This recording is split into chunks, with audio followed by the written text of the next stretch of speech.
Değerli izleyicilerimiz, Almanya ile ilgili çok enteresan bir haber var. Haber şu. Deniliyor ki koronavirüs döneminde kısa çalışma ödeneği alanlardan vergi alınacak. Bildiğiniz üzere koronavirüs çıktı. İnsanlar evinde oturdu, iş yerini açamadı, işe gidemedi vesaire. İşte bazı iş yerlerine destekte bulundu devlet, değil mi? Şimdi Almanya Federal Meclisi'nde diyorlar ki bu koronavirüs nedeniyle kısa çalışma ödeneği alanlardan vergi alalım diyorlar. Şaka değil, gerçekten böyle. Şimdi adam işsiz, işe gidemiyor, iş yeri maaşını ödeyemediği için devlet katkı sundu. Sen bu paraları yaklaşık 1,5 yıl boyunca ödedin. Şimdi diyorsun ki vergi alalım. Bakın. Enteresan. Yani çok enteresan ama şaşırmıyorum ben. Federal hükümetin federal mecliste soldan gelen bir talebe cevaben açıkladığı gibi vergi makamları kısa süreli çalışma ödenekleri için vergi oranlarında büyüme nedeniyle 2020 vergi yılında 1,6 milyar euro toplamayı hedefliyor. Yani geçen yılın vergisine 2021'de toplayacak ya 1,6 milyar. Diyorlar ki vergiler düştü, gelirler düştü. Biz kısa çalışma ödeneği alanlardan 1,6 milyar euro toplayalım diyorlar. Yani arkadaşlar hep anlatıyorum, yine beni takip edenler bilir. Şimdi Merkel kasayı kilitlemiş. Anahtarı da pantolonunun cebine koymuş. Eve gitmiş. O pantolonu da çıkarmıyor. Biri anahtarı alır diye. Yani Alman kasasının anahtarını biri alır diye pantolonla yatıyor. Durum bu. Ya binlerce, yüz binlerce insan işsiz kaldı. Binlerce işletme iflas etti. İnsanların psikolojileri bozuldu, ekonomileri bozuldu. Ev kiraları arttı, ev fiyatları arttı. Markette, çarşıda, pazarda yangın var. Fiyatlar son bir yıl içerisinde gıda ürünlerinde en az %25 arttı Almanya'da. Ama Merkel ve saz arkadaşları diyor ki biz nasıl vergi alabiliriz diyor. Şimdi ben diyorum ya, şaşırmıyorum. Niye diyeceksiniz? Bakın kıymetli izleyicilerimiz. Almanya'daki emekliler nasıl geçiniyor? %90'ı sosyal yardımla geçiniyor, değil mi? Niye? Çünkü 600, 700 hadi 1000 euro maaş alıyor. Ev kiraları almış başına gidiyor. Markette, çarşıda, pazarda yangın var. Faturaları ödeyemiyor. Devlet sosyal yardım yapıyor. Şimdi kime sosyal yardım yapılır? Parası olmayan, geçinemeyen insanlara yapılır. Şimdi emeklilere sosyal yardım yapılıyor. Şimdi Almanya'da emeklilerden vergi alınacak, gelir vergisi alınacak, maaşları düşecek.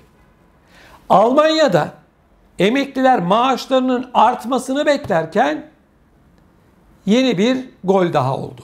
Hayırlı uğurlu olsun. Almanya'da emekli güllük gülistanlık bir hayat yaşıyormuş gibi Sayın Merkel yine gözünü dar gelirli bu insanlara dikti.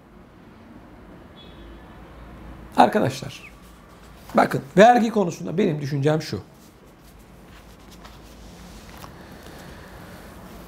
Şimdi sen çok kazanandan çok vergi al. Az kazanandan az vergi al. Bir işçi örneğin brüt 4.000 euro maaş alıyor. Sen 1000 euro vergi kesiyorsun. İşverene yük, çalışana yük. Parayı direkt alıyorsun. Şimdi baktığımızda sen bir çalışandan örneğin %15 vergi alıyorsun. Yüksek maaşla çalışandan da %15 alıyorsun. Bu adam yine geçinemiyor. Geliyor sosyal yardım alıyor senin kapına. Yani sen bir cebine koyuyorsun parayı sosyal yardımla, diğer cebinden vergiyle alıyorsun. O zaman hesapta bir hata var demektir. Şimdi düşünün. Emekliden vergi alacaklar arkadaşlar. Emekli maaşları Almanya'da düşecek.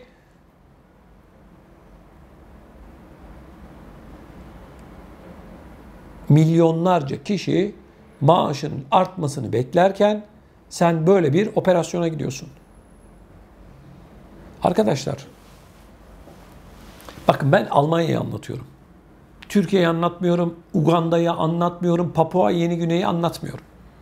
Bu konuda Almanya'yı anlatıyorum. Niye bu kadar sitem ediyorum? Dünyanın en büyük ekonomilerinden bir tanesini konuşuyorum. Almanya'da para yok mu arkadaşlar?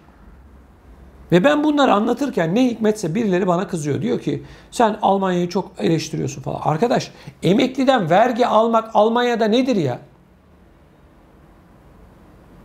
Nedir? Ben vergi almayın demiyorum ki. Vergi olmazsa devletler olmaz. Ama emekliye zaten hadi 300, 500, 600, hadi 1000 euro veriyorsun. Bu parayla geçinemiyor. Sosyal yardım veriyorsun. Sosyal ve yardım vermiş olduğun bir insandan sen bir daha nasıl vergi alıyorsun? Şimdi gözü kısa çalışma ödeneği alanlara dikmişler. Koronavirüs nedeni devlet yardım yaptığı kişilerden vergi alacak. Ya madem vergi alacaktın, niye verdin?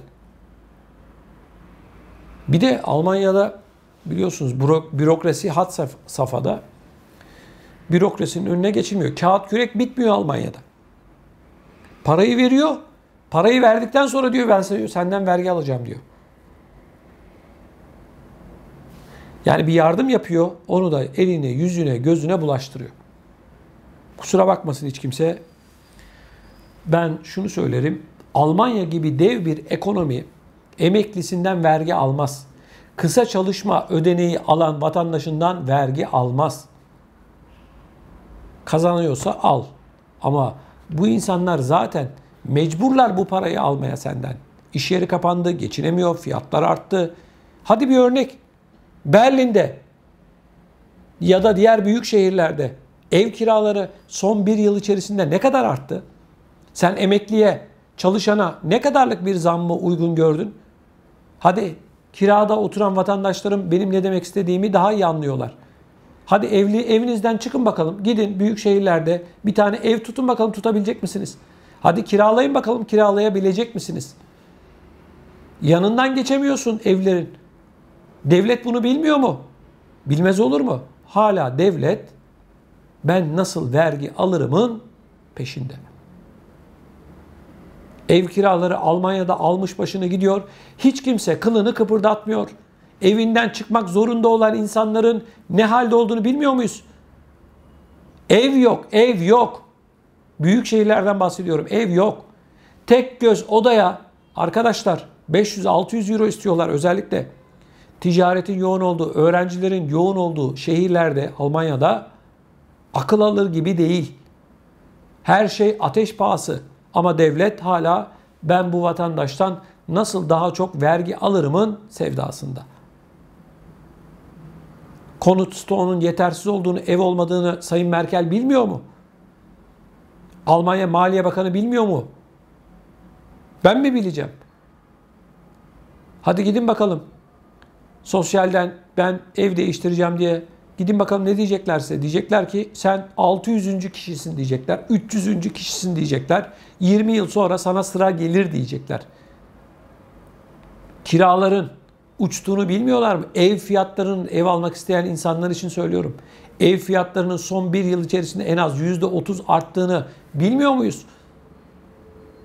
Ne hikmetse biz biliyoruz, biz konuşuyoruz ama siyasetçilerin işine gelmediği için bu konuların bırak konuşulmasını yanından bile geçmeyi doğru bulmuyorlar. Biz konuşunca da maalesef rahatsız oluyorlar. Çok eleştiriyorsun diyorlar. Kardeşim, insanlar ev bulamıyor. Almış olduğu maaşla geçinemiyor. Sosyal yardım dilencisi haline getirmişsiniz vatandaşı. 3 kuruş para veriyorsun, onu da burnundan getiriyorsun.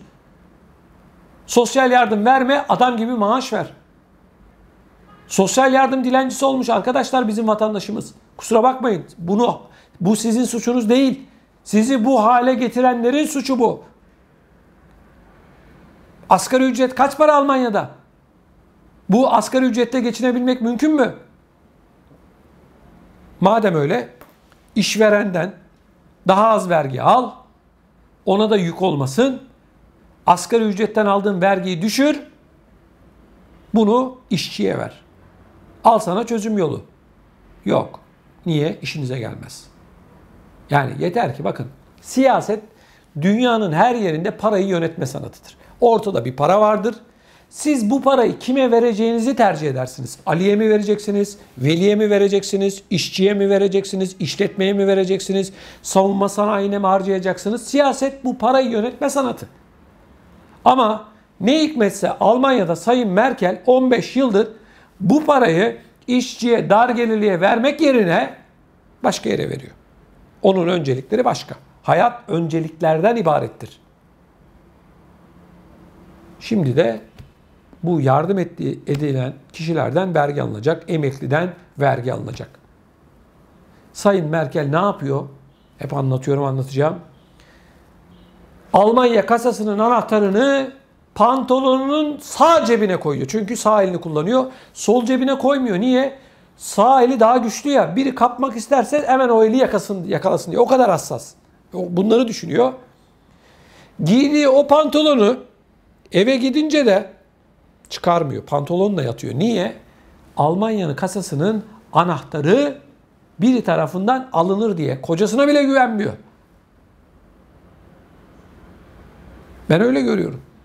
Ya sosyal yardım verdiğin emekliden ya da sosyal yardım kısa çalışma ödeneği alandan sen vergi almanın hayalini kuruyorsun ya. Emekten alınacak, o tamam, bitti o iş. Şimdi kısa çalışma ödeneği alanlardan vergi alınacak. Merkel anahtarı cebinde, yatarken de o pantolonu çıkarmıyor belli. Aman diyor, bir tanesi gider Almanya'nın kasasına, arkadaşlar işte işçiye 3 kuruş yardım yapar, emekliye 3 kuruş yardım yapar diye korkuyor. Geceleri uykusu gelmiyor. Benim gördüğüm bu. Mecazen anlatıyoruz tabii, biraz da espri olsun, gülelim diye, ama Almanya bunu yapıyor. Ya emekliden vergi almak ne demek? Ya emekliye sen ne kadar zam yapabilir mi düşüneceğine, emeklinin maaşını nasıl düşürebilir mi düşünüyorsun? Yazık, günah bu insanlara. Yapmayın. 25, 30, 40 yıl çalıştılar, ürettiler, ama sen emekliyi ikinci sınıf insan olarak görüyorsun.